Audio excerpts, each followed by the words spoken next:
Ladies and gentlemen, at this time we're going to begin the funeral service of Mr. Vladimir Birger. Rabbi David Flinkenstein will be officiating. For those who are here, please take a moment to be sure your cell phones have been turned off, not to disturb the sacred funeral ceremony. And we welcome those of you who are joining us online.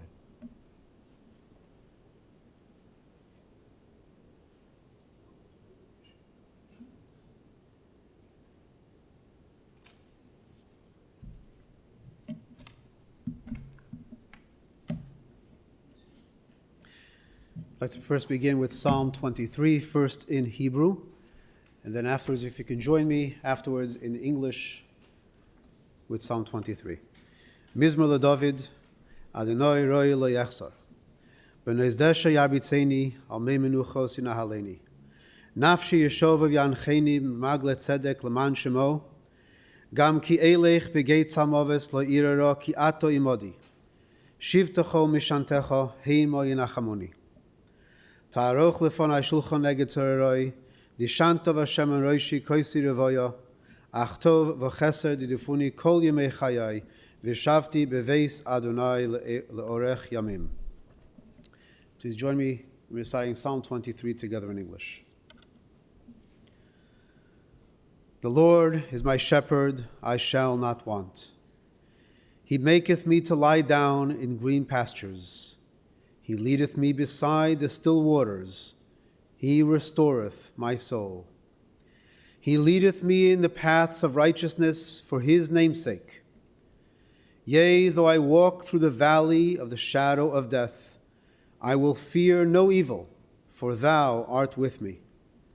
Thy rod and thy staff, they comfort me. Thou preparest a table before me in the presence of mine enemies. Thou anointest my head with oil, my cup runneth over. Surely goodness and mercy shall follow me all the days of my life, and I will dwell in the house of the Lord forever.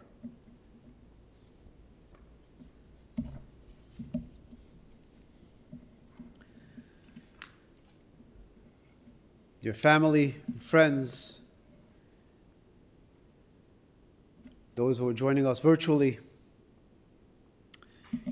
we're gathered here today to pay tribute to Vladimir Birger, to Velvel, Belmoshe, Verivka. Let us remember the words of King Solomon, the wisest of all men, Shlomo HaMelech, as he writes in Ecclesiastes. He summarizes all of the observances of mourning, of a funeral, in just 4 simple words. V'hachai yiten el libo. And the living shall take to heart. A funeral is never a time which is scheduled. It's never at a convenient time. For that matter, even with convenient weather conditions. However, it becomes a priority. We put everything else on hold. It's a time when we stop running. We put our lives on pause. It's a time of reflection. It's a sober moment to appreciate the value, the sanctity, significance, and the frailty of life in general, and more specifically today, to pay tribute and to learn from Velvel, from Vladimir. Modern physics has taught us that no substance ever disappears. It only changes its form. Matter is just another form of energy.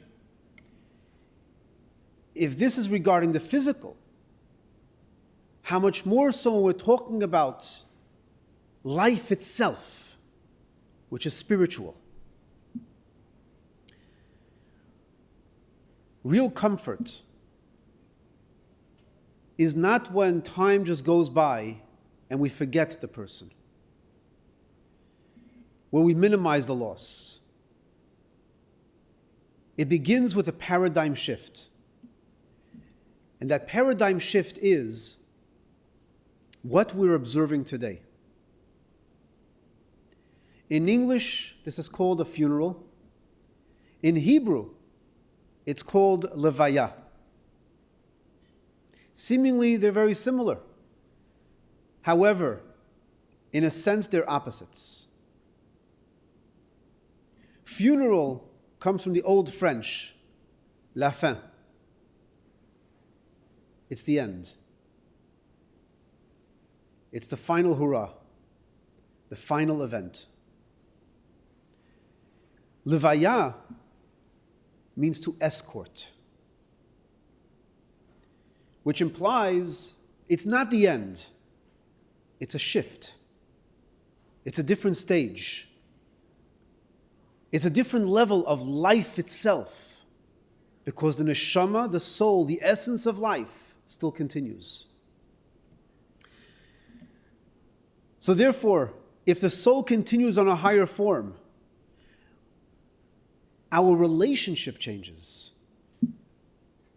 So while the precious soul of Vladimir Birger once lived amongst us, now he will have to live within us, through us, and the living shall take to heart. Fulfilling King Solomon's words of taking to heart, let us reflect upon Vladimir's special and unique qualities, that they become lessons to us, to inspire us in our daily lives. I'd like to first begin by asking for mechila, asking for forgiveness. There's no way that we can encapsulate a person's full life in just a few moments. Certainly not Vladimir's. But yet we must learn something. So let's first begin. I'd like to call upon Vladimir's granddaughter, Marina Katznelson, to please come and share a few words.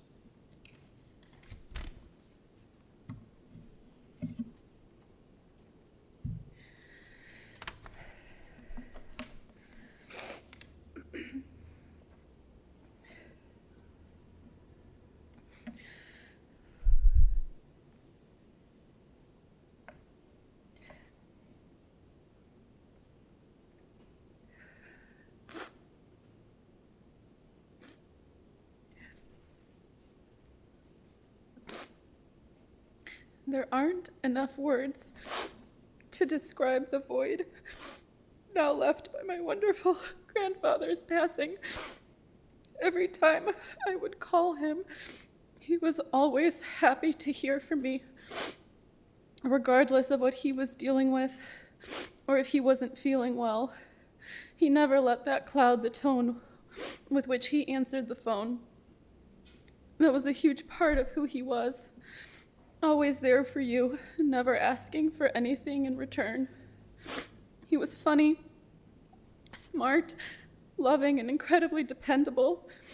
I knew he would always be there for me if I needed him. Above all, he was truly the best grandfather anyone could ask for. I'm lucky to have had over 30 years of memories with him, including teaching me how to swim, playing soccer, even though I was a lost cause, in my backyard, card games at his apartment, traveling to various places from the Dominican Republic to Paris, driving me to my many, many activities as a busy kid, including dance lessons, camp, soccer, skating. He was even brave enough to help me get a few hours for my driving permit.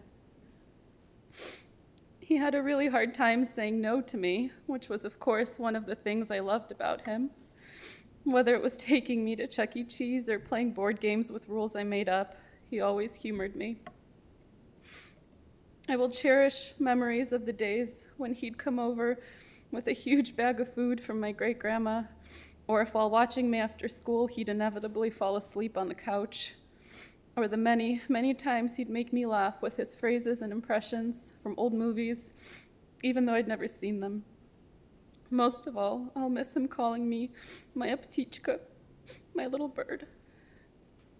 While he was many things to others, a husband, a father, a brother, a friend, to me, he was my wonderful and resilient grandfather that I truly never imagined life without. I'm thankful for the years I had with him and that I was able to share him with my siblings, Matthew and Anna, for as long as I did. He loved us all and had a special and unique bond with each of us.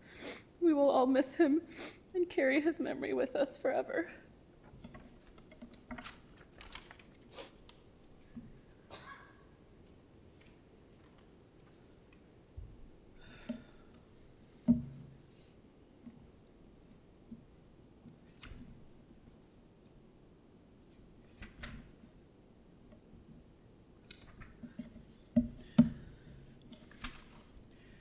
Vladimir was born June 18th, 1939 in Moscow. Those were very difficult days under the Stalin regime. As growing up, every Jewish family had to know that you had to stand out and make sure that you had the best education. In addition to that, as Jewish tradition, especially in the former Soviet Union, every Jewish child needed to play an instrument.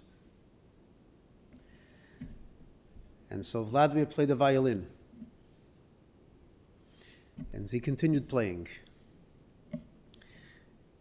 In 1964, he met Irina, married in 1966 in Moscow, and there they began their lives. They were blessed with Mila. And in 1992, they had the good fortune of then emigrating to the United States.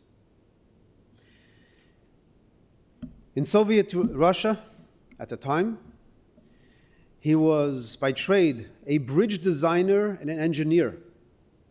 He built beautiful bridges in Georgia, not the United States, back in the former Soviet Union. Beautiful bridges. But coming here to the United States in 1992, starting life again, was very, very difficult. A new language, new culture, new society. He was welcomed here by his dear cousins, Anna Lapson and her family. But it was very difficult. What do you do? How do you begin again? He was overqualified for anything that he can apply for. And so he had to do odds and ends. One of the things that he did was, inspired by his uncle, by Shimshon, to be a shomer, to say Tehillim, the sacred task of saying psalms in the presence of someone who is deceased. However, thinking back about it, building bridges is not just about building structures. It's not just about something which is made out of concrete. It really is about connecting people from one side to another side. It's about bringing people together. It's about expanding horizons. So although Vladimir could no longer build physical bridges here in the United States, he built bridges of another kind. Built bridges which were meaningful in people's lives. And he did it with his uncanny, unbelievable sense of humor. He had the ability of coming into a room where there was a situation where everyone was tense, stressed, Vladimir had a way of humorously releasing the tension, humorously bringing light to a situation, relaxing everyone, making everyone feel this is not the end of the world. The Talmud teaches us. A famous rabbi, Rabbi Birger, once met Elijah the prophet.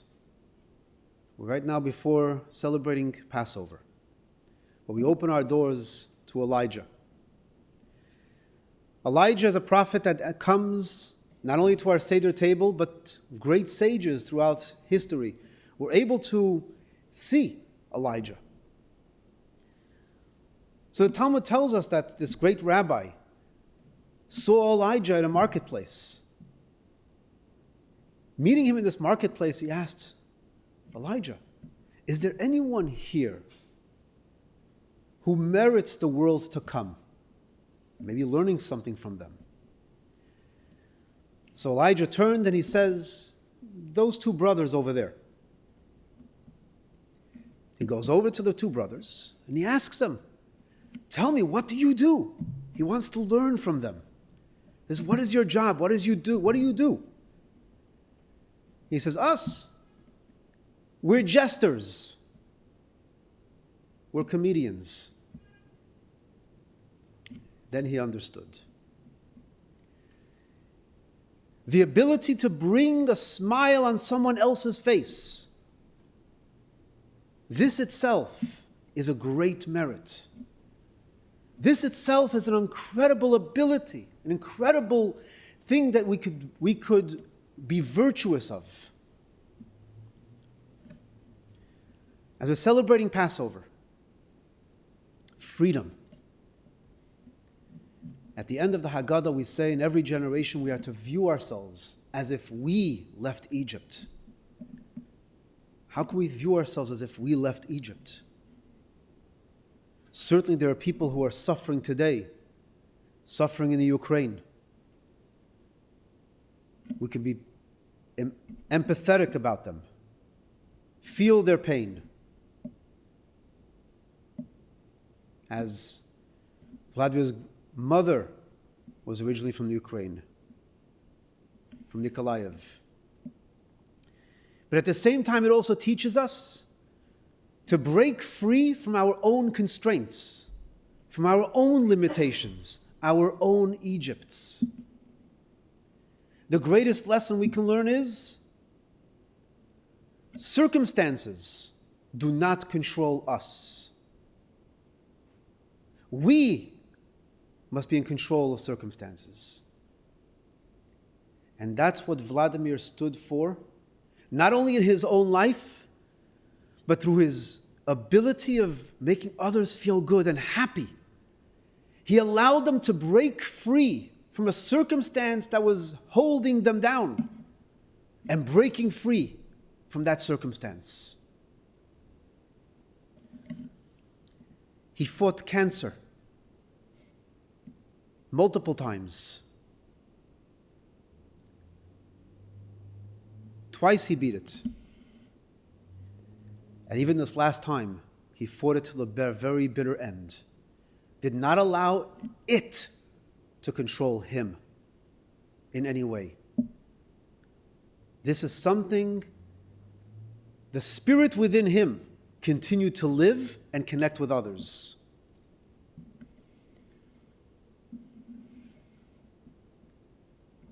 He took care of his mother for many, many years. And this is something that came together with the mitzvah, together with Irina. Allowed him to do this great mitzvah of being caring to the very end. His mother lived till 93. May this merit stand you in good stead, Irina. He loved his family. He loved Mila, Michael, especially his grandchildren. Marina, Matthew, joining us virtually, and Anna. Love you very, very deeply. Every moment with you was so cherished. And certainly I'm sure that these memories you will cherish and internalize in your own lives. He loved his Judaism, especially the holidays. And as we now entering the holiday of Passover, the holiday of Pesach, which is a holiday that we pass on from generation to generation. Midor ledor, ve'igadato lebincha, we shall tell our children, recount to our children. Not just tell them, but tell the story. That was what Vladimir was about. Making the past vivid, alive, the traditions, Judaism, the passion, the joy, passing it from generation to generation. This is how we had the good fortune of our paths crossing, our families being in touch, from generation to generation. How originally Marina joined us at the Umet Community Hebrew School, and then Matthew, and then Anna. May Vladimir Velvel, may you continue to be a gute better, an advocate and on high. You will always be connected to your dear children, your wife, your dear children, your grandchildren. Always together in their simchas, always together at their times of joy. And all of those who are blessed to be touched with his neshama, with his life, may we take this neshama, as King Solomon says, living shall take to heart. And Velvel's neshama should continue to live on through us. Since we are just before Passover, we traditionally do not say the Kilmo Lerachamim, because it's a time where we now transition into a time of joy. We will recite a special psalm of Tehillim, which would be an elevation for the neshama, an elevation for the soul, for Velvel ben Moshe Verivka.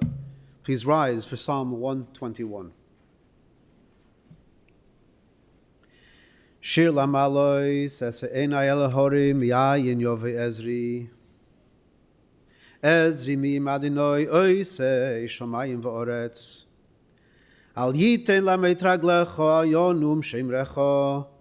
Hine lo yonum v'lo yishon shomer Yisrael. Adonai shemrecha, Adonai tzilcha al yadi minecha. Yom hashemesh lo yakeka v'yoreyach b'leilam. Adonai yishmorcha mikol ra yishmor es nafshecha. Adonai yishmor tzeischa uvayecha miyato v'yadolam. A song of ascents. I lift my eyes to the mountains. From where will my help come?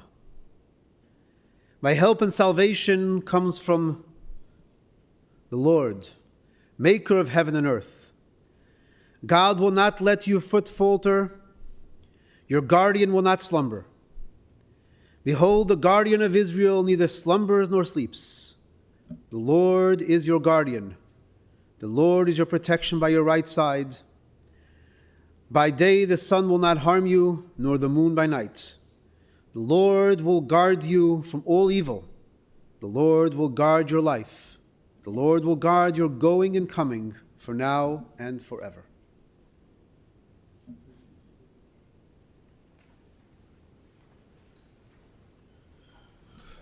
Ladies and gentlemen, the interment service will continue at Memorial Park Cemetery, located at 9900 Grosse Point Road here in Skokie. The family will be together at the Walsh residence for Shiva today, following the service until 7 p.m., and then Thursday from 12 noon to 2 p.m. Memorial contributions to Chabad of Wilmette would be appreciated. For those of you who are joining us online, all that information is on our website. For those of you that are here, that information is on the service folder.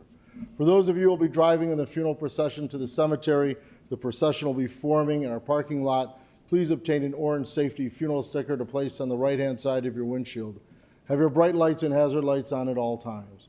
For additional measures of safety, we will be providing a car in the back of the procession to hopefully keep other cars from entering the procession. And for your own personal safety, I strongly recommend using your horn liberally as you're going through the intersections.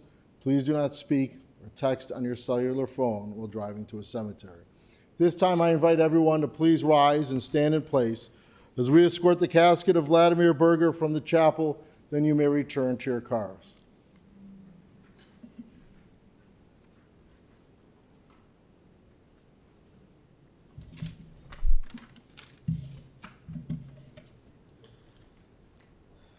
See